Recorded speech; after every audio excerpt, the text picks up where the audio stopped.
तो है। सबसे पहले तो मैं आप सब लोगों का धन्यवाद देना चाहूँगा, मीडिया का, जिन्होंने अपना अमूल्य समय निकालकर हम लोगों के साथ जो आज हमारे यहाँ एयरपोर्ट पर शबनम मौसी को रिसीव हम लोग कर रहे हैं।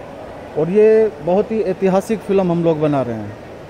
ये किन्नर बेस पे फिल्म है और आज तक मेरे ख्याल से पूरे हमारे भारतीय इतिहास में फ़िल्म इंडस्ट्रीज़ में छोटा छोटा सीन ज़रूर दिया होगा, लेकिन किन्नर बेस पे कोई फिल्म नहीं बनी है। मैं अपनी फ़िल्म के अंदर ये दिखाना चाह रहा हूँ कि किन्नर समाज जो इस समाज के अंदर पैदा हुए हैं, लेकिन उनको ये समाज आज भी स्वीकार नहीं करता। जबकि भारत सरकार ने भी बहुत सारे कानून इनके लिए बनाए हैं, लेकिन आज कानून बनाने से कुछ नहीं होता। लेकिन हमारे भारत के जो लोग हैं वो इनको आज भी स्वीकार नहीं करते हैं।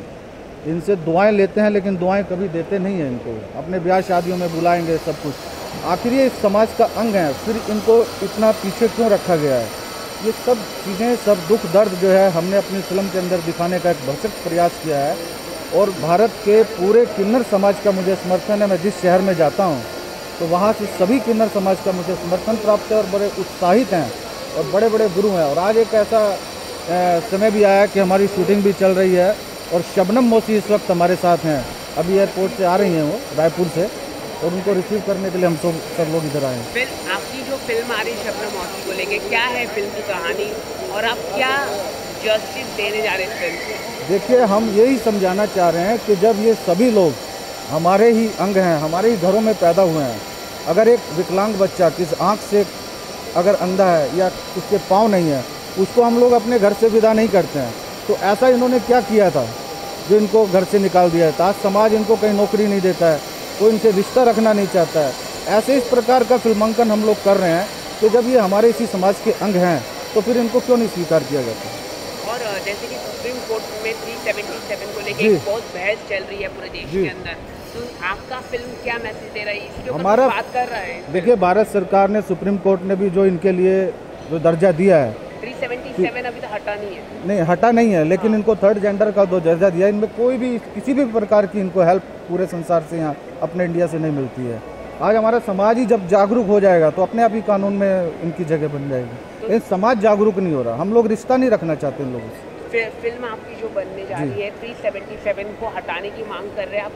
नहीं, ऐसा कुछ हमारे लिए नहीं है। कानून के खिलाफ हम लोग कहीं कुछ नहीं कर रहे हैं, ना ही उसके अगेंस्ट में कहीं खड़े हो रहे हैं, ना ही हम कोई पैरवी कर रहे हैं उसके लिए। हम सिर्फ एक अपने समाज को दिखाना चाहते हैं। जब हम अपने ब्याह शादियों में अपने बच्चे के होने पर इन लोगों से जश्न मनवाते हैं और इनसे दुआएं लेते हैं, तो क्यों ना हम इनको भी दुआएं दें।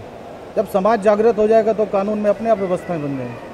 कब आपने सोचा कि इन विषय में फिल्म बनाई जाए, क्योंकि इतने विषय में फिल्म बनाना और रिलीज करना बहुत मुश्किल होता है, कई गुंडे लोग आ जाते हैं? नहीं, मेरे लिए कोई ऐसा मुश्किल नहीं है। आज मेरे ख्याल से 5-6 करोड़ की तादाद है इनकी पूरे देश के अंदर, और मुझे सभी का समर्थन प्राप्त है। आप क्या कहना चाहिए मैडम फिल्म को लेके? फिल्म को लेके तो मैं सबसे पहले हमारे प्रोड्यूसर सर का शुक्रिया अदा करना चाहती हूँ, जो हमें इस लायक समझा, इस मूवी में हमें काम दे गया और उसके आगे में हम बोलेंगे। फिल्म क्या मैसेज देना चाहिए, आप क्या मांग करना चाहिए सरकार, भारत सरकार की? मांग, ऐसा सिर्फ मांग तो बहुत है, बट हम यही चाहते हैं कि एक समाज में जो आम इंसान को इज्जत मिलती है, जो उनको मान सम्मान मिलता है, वो मान सम्मान हमें भी मिला चाहिए। Thank you. आप क्या कहते हैं? शुक्रिया अदा करना चाहती हूँ कि कम से कम वो हमें इस लायक समझे। और मैं ऐसा कोई मैसेज नहीं दूँगी, मैं ये चाहती हूँ मेरी फिल्म देखने के बाद लोग, जो हम लोगों के नज़रिया रहता है हम जैसे लोगों का, वो बदल जाए। आप कुछ कहना चाहिए?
नहीं ना अभी करवा दो क्योंकि ये बाइट लेगा।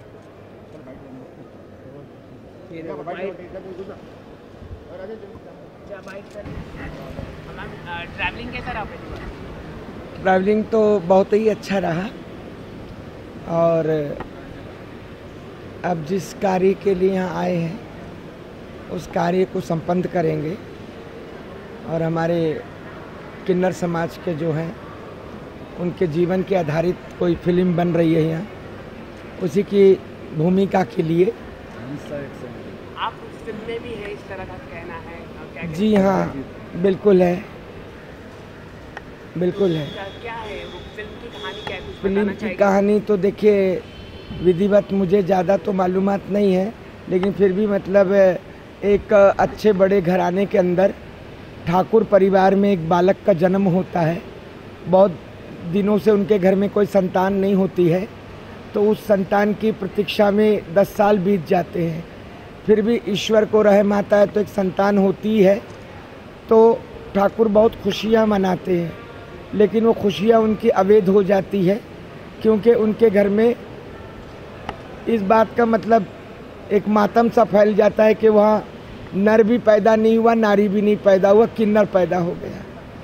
उसी के आधारित इस फिल्म का मतलब वो किया जा रहा है जनता के मनोरंजन के लिए कि संसार के अंदर किस प्रकार से किन्नर का तिरस्कार होता है और किन्नर को अगर किसी के घर में भी अगर वो किन्नर जन्म ले ले तो उसका मेरा अनुरोध है, सभी से, मानव समाज से अनुरोध है कि उसका तिरस्कार ना करे, उसके अपने घर का घरोवर समझ के उसका भी वही मान सम्मान करे जो और बच्चों का किया जाता है। और सरकार से आप क्या चाहते हैं? सरकार से देखिए, सुप्रीम कोर्ट ने तो हम लोग को एक बहुत बड़ा सम्मान दिया है। मैं उन जज की आभारी हूँ, वो जज की आभारी हूँ मैं जिस जज ने इतना बड़ा सम्मान देकर एक किन्नरों को एक मान सम्मान के रूप में जीने का हक दिया है। अभी मैं चाहूँगी कि मोदी सरकार जिस तरीके से जनता का सहयोग कर रहे हैं, जनता को, नर को, नारी को सहयोग कर रहे हैं, इन किन्नरों के तरफ भी उनको ध्यान देना चाहिए। सभी किन्नर जो हैं मोदी के बड़े प्रसन्नता करते हैं, बड़ी उनकी प्रसन्नता करते हैं और सभी किन्नर लोग मोदी जी को चाहते भी हैं। 377 हटना चाहिए, मोदी जी को हटाना चाहिए, आप क्या मांग करना चाहिए? देखिए, मांग तो ये है, आज हमारा हिंदुस्तान 20 साल पीछे चला गया है, 20 साल पीछे चला गया है। हर एक मामूली आदमी, एक आम आदमी के पास में ना पैसे है, ना रोज़गार है, ना रोज़ी है। जो बात कहना सही बात, ना रोज़ी है, ना रोज़गार है। एक एक पैसे को इस बम्बई महानगरी के अंदर बाहर के लोग आके अपना जीवन व्याप्त करते हैं और अपने जीवन का संचालन करते हैं। जैसे कलकत्ता के लोग आते हैं यहाँ गोल्ड का काम करने के लिए, बिहार के लोग आते हैं, बाहरी लोग बेचारे यूपी के लोग आते हैं, अपने गांव में परेशान होकर बम्बई आते हैं कि चलो यहाँ जाके 2 पैसा कमाएंगे। लेकिन यहाँ पर उन लोगों को रोज़गार बहुत मुश्किल है। एक तो यहाँ पर कोई जमानत नहीं दे सकता, कोई उनकी सिक्योरिटी नहीं दे सकता है, तो इसीलिए बेरी रोज़गार का इतना समस्या है, बहुत ज़्यादा समस्या है। आपको लगता है मोदी सरकार विफल हो चुकी है 3 सालों में, कुछ काम? देखिए, ऐसा है, मुंह से बोल देना ये चमड़े की जुबान है और ये बिना एम्पलीफायर का मशीन है। जो भी इसमें से टोन निकलेगा वो जनता को सुन लेता है। लेकिन हाँ, जनता आज विश्वास कर रही है और अगर विश्वास पे खरे नहीं उतरेंगे तो जनता उनको विश्वास का परिणाम भी दे देगी। और एक आखिरी सवाल है, सोनी निगम ने एक स्टेटमेंट दिया था दान को लेके। देखिए, ऐसा है, सुनिए, ऐसा है, धार्मिक आस्थाओं को लेकर इस हिंदुस्तान के अंदर हिंदू मुसलमान सभी कोई रहता है। तो किसी की आस्था के विरोध में कोई भी कमेंट्स नहीं करना चाहिए, क्योंकि कोई मुसलमान हमारे मंदिर के बारे में नहीं बोल रहा है तो हम किसी मुसलमान के अजान के बारे में क्यों बोले। उन्होंने सभी धर्मों के लिए बोला, सभी धर्मों के लिए बोला है। तो एक बात बताइए, वो कितना धर्म का पालन करते हैं, पहले जवाब दें। वो अगर बहुत धर्म का पालन करते हैं, कोई धर्मात्मा है, वो कोई धर्म के अंदर उनकी कोई पूरे हिंदुस्तान के अंदर कोई कहीं पे उनकी लिखा रखा है या उनके बारे में कोई जानकारी है हिंदुस्तान में कि सोनू निगम बहुत धर्माकार्य इंसान है, भगवान की बहुत नेतृत्व पूजा करते हैं, रोज गायत्री मंत्र पढ़ते हैं, हनुमान चालीसा पढ़ते हैं, ऐसा कोई कहीं उल्लेख नहीं है। तो धर्म के बारे में इस तरीके से किसी की, देखिए हमारे स्वरूपानंद ने उठाया था साईं बाबा का मुंडा, सरस्वती स्वरूपानंद ने जो शंकराचार्य है उन्होंने मुद्दा उठाया कि साईं बाबा की पूजा नहीं करना चाहिए, लेकिन जनता कर रही है। भाई जिसकी आस्था जिसमें है उसकी आस्था को ख़त्म करने का आपको कोई अधिकार नहीं है। लेकिन उन्होंने ये भी कहा गुंडागर्दी करते हैं रास्ते पे धर्म को लेके, क्या कहना चाहिए? देखिए गुंडागर्दी करते हैं वो अलग विषय है, गुंडागर्दी करते हैं तो उसका विषय अलग है, उसके लिए प्रशासन है, प्रशासन उसको संभालेगी। आपके कहने से गुंडागर्दी खत्म ना हो जाएगी, आपके कहने से समाज में पूजा प्रतिष्ठा खत्म नहीं हो जाएगी। उन्होंने पूजा के लिए नहीं बोला, उन्होंने लाउड स्पीकर के लिए बोला। लाउड स्पीकर के लिए एक बात बताइए, आप कितना आदमी चिल्लाएगा? अभी आप मेरा कमेंट्स करा रहे हैं यहाँ पर, पूरे जितना भी हवाई अड्डे पे नहीं सुनाई दे रहा है, इसी जगह पे गूंज रहा है वो, इतना ही ना। अगर इसको लाउड स्पीकर लगा देंगे तो बहुत आगे तक सुनाई देगा लोगों को, तो इसी कारण लोग लाउड स्पीकर लगा देते हैं। हाँ ये है, अगर किसी को इतराज़ होता है तो आज ज़मानों से बचते आ रहा है, तो अगर किसी को इतराज़ होता तो कब का इतराज़ हो गया होता। ये ज़बरदस्ती की इनकी नींद खराब हो रही है, तो मेरा उनको सलाह है खंडवा में या लोनावाला में जाके अपना फ्लैट बना ले। No, I am telling right, you must go to Khandala and Lonavala. Public के बीच में रहने से आपको आपत्ति है तो आप इतनी दूर जाइए जिधर आपको कुछ आवाज़ें न सुनाई दे। बस धन्यवाद आप सभी को, थैंक यू सो मच। अगर कुछ गलती हो तो क्षमा करिएगा।